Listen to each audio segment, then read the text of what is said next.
Hi again, everyone. I'm Ollie Matthews. This is the Narcissistic Resistance, and this resistance video is sponsored by contribution from Anonymous, and here's his story.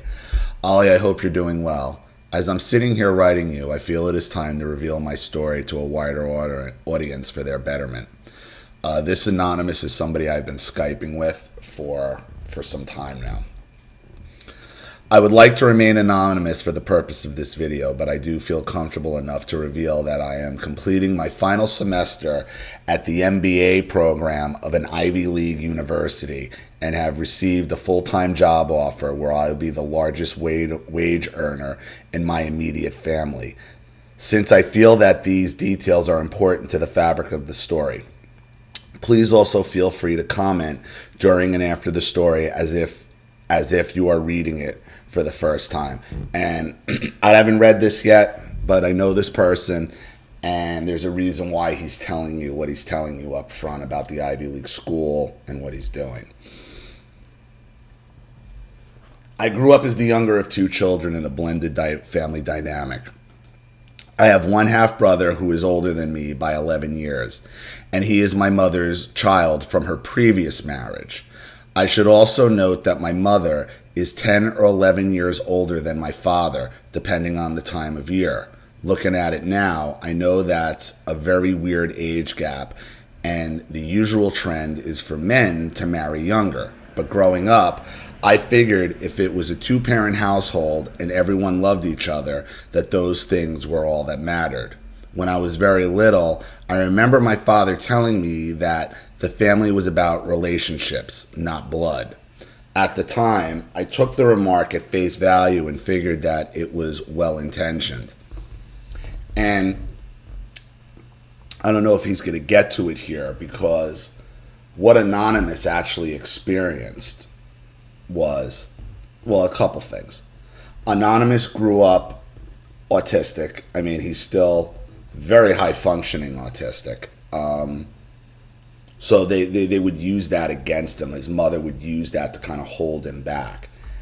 And his father, now, his brother from the previous marriage has been a son husband to the mother the entire time.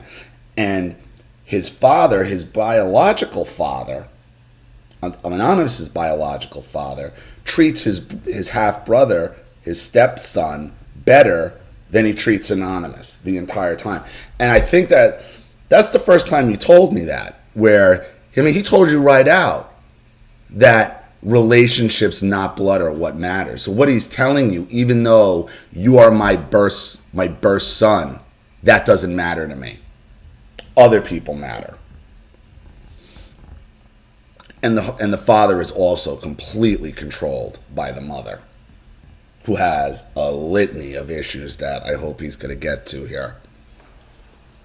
But with hindsight, it takes an increasingly sinister turn as time goes. I should also note that my brother is a high school dropout, my mother is a college dropout, and my father did not apply himself in high school and went to communications college for community college for HVAC training. My mom was also diagnosed with bipolar, okay, you got to that, when I was growing up, and took prescription Lamitol to manage her symptoms, but went off of them a month after I started school because she felt she was addicted to the meds. And we've talked about this before. The borderline, the bipolar, who goes off their medication, okay, that is purposeful.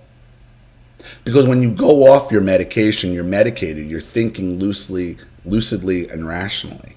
And you still make the decision to do it. Why? Because the crazy behavior is a control over you and the rest of the family. I was diagnosed with high-functioning autism as a child by a university hospital that is considered world-class for these types of services. Growing up, I remember my mother telling me that at one point the doctor asked her in a stern tone, "What do you think is wrong with your son?" Looking at it now, I'm even wondering if this exchange took place or if it was a way for my mother to couch her frustrations. But in any case, the damage was already done. Could have taken place. Could have taken place. Could have been where the doctor, especially in that time, was looking at your mother saying, why do you think he acts like this? Meaning, what are you doing at home? What is your involvement? And when the narcissist, when the borderline gets that question like that, when they feel they're being challenged, that's when they gotta do the blame shifting and the projection.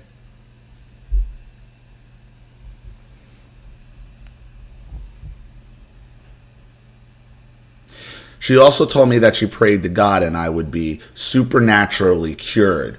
But when she realized that was not happened, she came to the acceptance that God would work a miracle through autism. Yes, this is another also highly quote unquote religious person, religious narcissist hiding behind God. And you're going to see hopefully you'll see the hypocrisy a little later in the story. Even though I'm supposed to be too young to remember, I remember receiving a lot of love and affection from mom and dad as a baby. But after the diagnosis, it was as if all the hugging and loving stopped.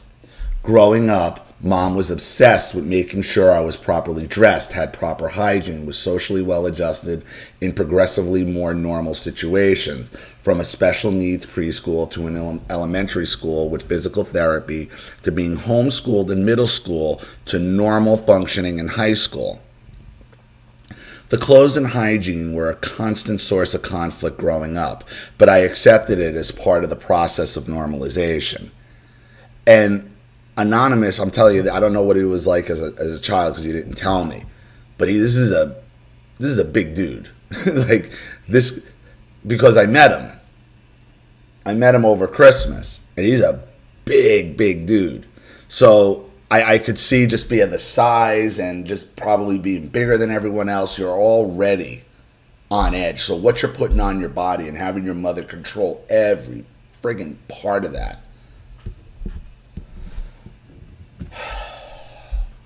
But it makes sense based on what I know now, what you told me about you going to college and trying to find employment, where his mother has been basically, and his family's been trying to sabotage him from going to school, from getting a better job, from doing anything, trying to use her mother's guilt and her and his condition and whatever else against him.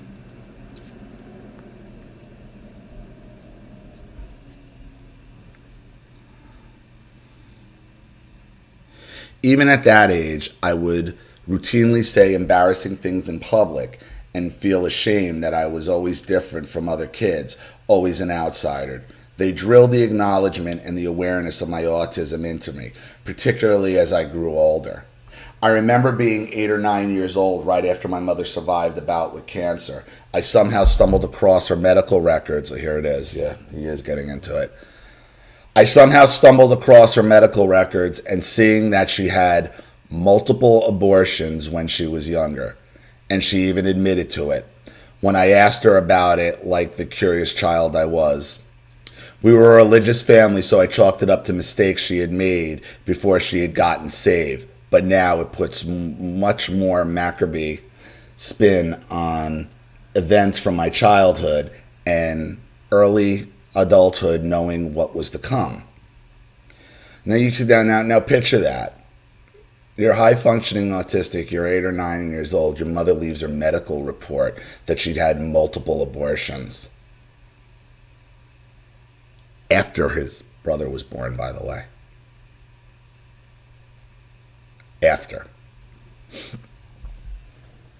Now, his mother is obviously somebody who's, and this is where the hypocrisy of religion comes in, because she's overly promiscuous. She's chasing younger guys.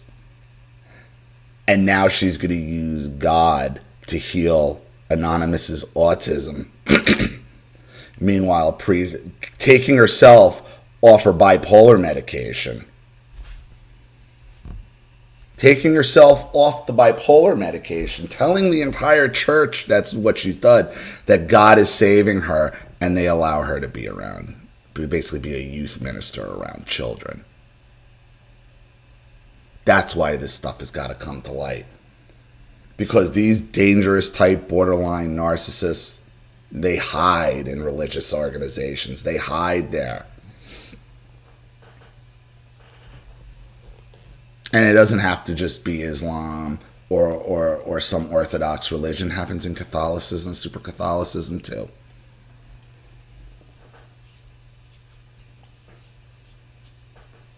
Fast forward a little bit, I graduated high school but had problems in my freshman year of college. After that year, my parents took me to a psychologist who diagnosed me with a learning disorder. I improved my grades to average, but nothing special as a sophomore and junior, and the light bulb went off as a senior as I made the dean's list. In case anyone is wondering, I went to a flagship university that was not considered a top 10 public school or public Ivy, but it was top 20 and was not the area university mentioned earlier. Yeah. You see, his family wanted to keep him close, and that's what he did in college. But when he made graduate school in the Ivy League, he went far away. And it's the real deal. I mean, he's about to graduate and just got. This is a high funk. This is somebody they were telling couldn't do anything, couldn't basically dress himself.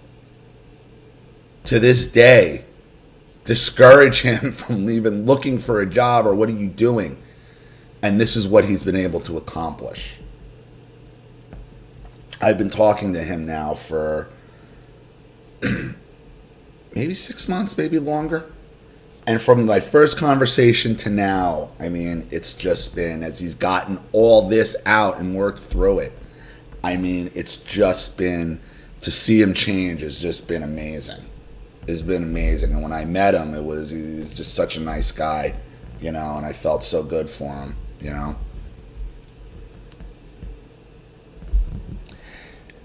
After graduation, I struggled to obtain gainful employment for nearly a year, and then landed a job as a telemarketer to help make ends meet. I tried to obtain employment in the art, I don't even know what that is, actuarial profession, insurance mathematics. Yeah, this is what he does. Like, understand the type of jobs he's going for, and the type of the job he landed in the organization he landed of what he's doing. I mean, he's going to be right off the bat one of the most powerful people in any job, in any major company he works for. It's like that. And he's working through with me how to avoid his family from sabotaging this. The phone calls of don't hire him, of all that. That's what he's worried about. That was what he was worried about. And I told him, like, the advantage you have is that the job you're going for and you will ultimately land, you can't just pick up a phone and say, hey, let me talk to Anonymous. No. They don't just let you through to somebody who's going to be doing the type of work he's going to be doing.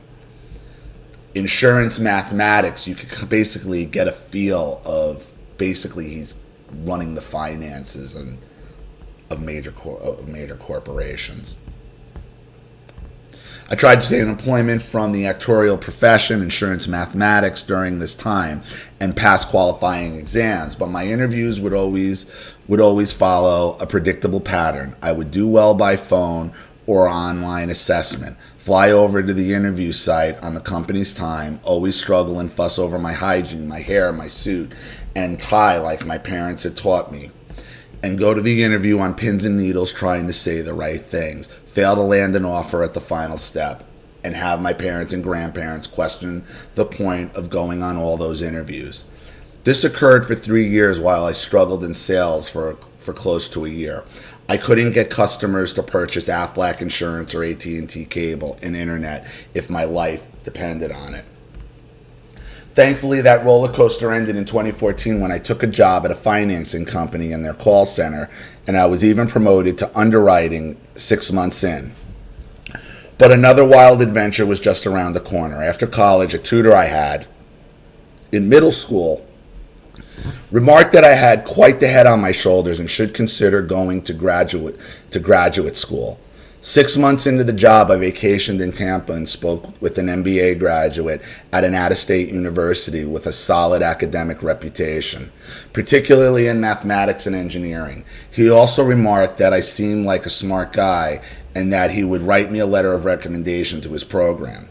2 weeks after the conversation, I took the GMAT on a whim, with the intention of taking the test only once and applying to this program, and crushed it, getting a score that was on average with the top 3 to 5 ranked programs in the world.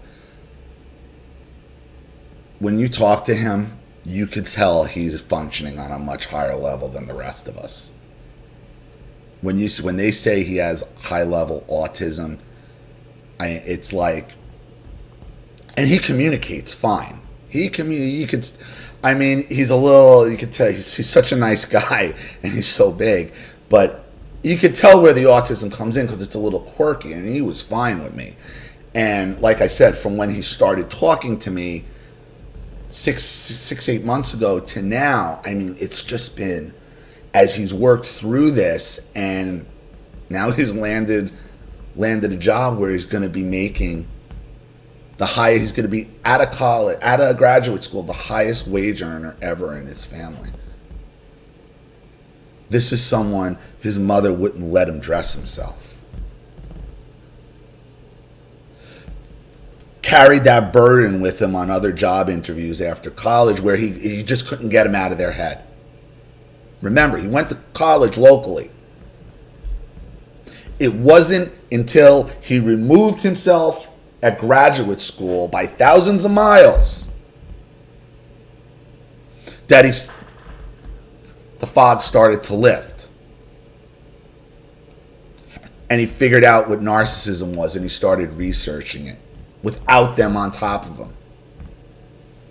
And from the time, I guess, we started Skyping to now, he's about to graduate an Ivy League school with a job, being the highest wage earner in his family. And I'm sure by a lot based on what he's going to be doing. My life and career changed almost overnight. I had multiple programs sending me ads, wooing me to apply.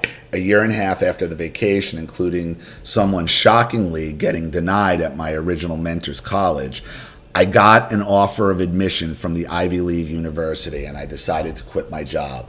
A potential 5 or 6-fold increase in my income was, quite literally, an offer I could not refuse.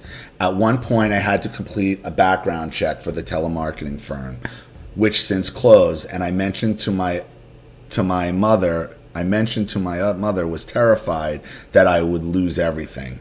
Her response was to tell me that if the offer fell through, that was God's way of teaching me a harsh life lesson. So if you don't make it, that's God telling you. The narc will sabotage you right till the end, no matter what. No matter what. If Erin was getting accepted into Ivy League schools like this, like they were begging her to come, no, they still try to sabotage. Even when I left, I remembered the very conflicting feeling of not wanting to go and leaving my family, even though I knew it was an exciting time in my life. A textbook case of trauma bonding. Throughout the year, I also remembered feeling like I was living 2 very different lives during this period. At school, I was developing a reputation as the class brainiac and a folk hero of sorts, but at home, I was still dealing with all the scrutiny over my life choices. I was in a severe state of depression that spring break, and I couldn't put my finger on exactly why, but that was the first time I started to seriously wonder if the problems were with my family, not with me. Exactly. Once you got out, Once you're away from them, you're like, everybody seems to like me. I kind of got a little niche here going here. I'm the brainiac. People are talking to me. Maybe I'm not the problem. I went back to work with my former company. I figured that even in spite of my struggles, I was still studying at one of the most prestigious universities on the planet, and that mom and dad would love to support me anyway. The first day I got back, we were at my grandparents' home, and my father called me away from the family for a one-on-one meeting to get my life back on track. Get his life back on. Remember, he's going to an Ivy League school, but he needs to get his life back on track. The distortion of reality is, it's fucking mind-blowing here. So don't feel bad, everybody, when the narcissist is able to make you feel terrible and make you feel like a bad person and that you're all fucked up. This is a guy who's high-level functioning brainiac in an Ivy League school, and his fucking father is going to take him outside to get his life back on track. Really? Really?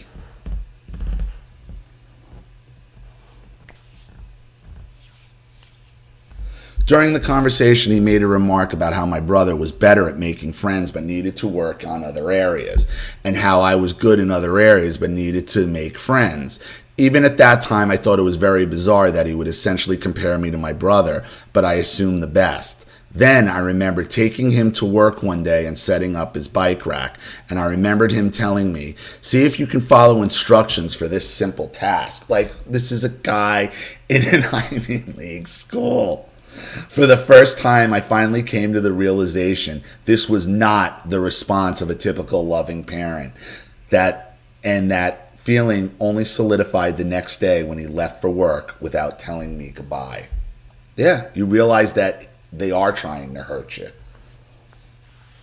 Then while I was staying at my grandparents' house again, I remembered going to the house to get some things, and my father told me to sit down. We were having one of those talks. He proceeded to berate me nonstop about my clothes smelled again, and when he took them to the dry cleaners, how he had read a book on interpersonal relationships that helped me become a better manager to his employees.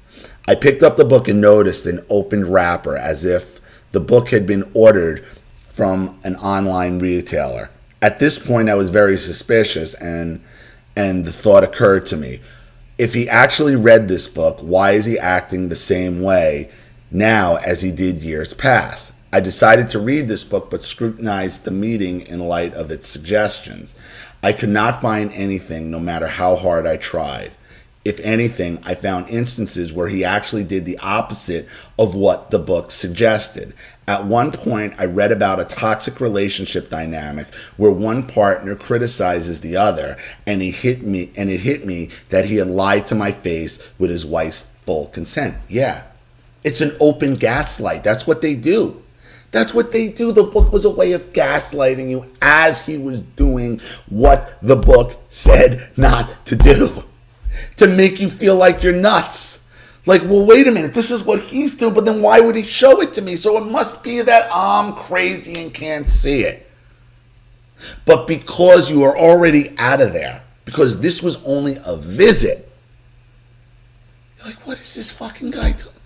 I'm like, and you're like, look at this. Look at this. Because when I go back to school, I have friends. People talk to me. I'm the brainiac. You know, like I got a little niche thing going. And I got this fucking loser, this cucked loser, because his father is a cuck to his mother, who's 11 years older than him, is going to tell me anything?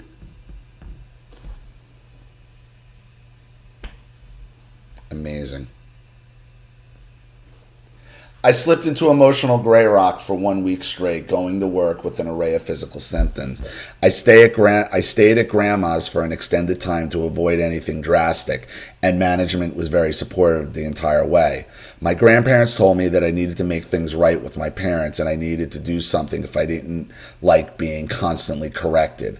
For the first time, the truth about my family dynamics and my role as the black sheep started to sink in. However, even more astonishingly, my anxiety and most of the other negative symptoms of autism that I had struggled with for many years vanished almost overnight as I learned to live in my truth.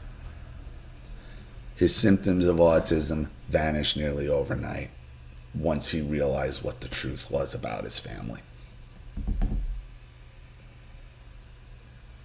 I'm telling you, from the first time I talked to him to who he is now, and it was so quick and it was so fast because he just became more and more enlightened of what was going on around him.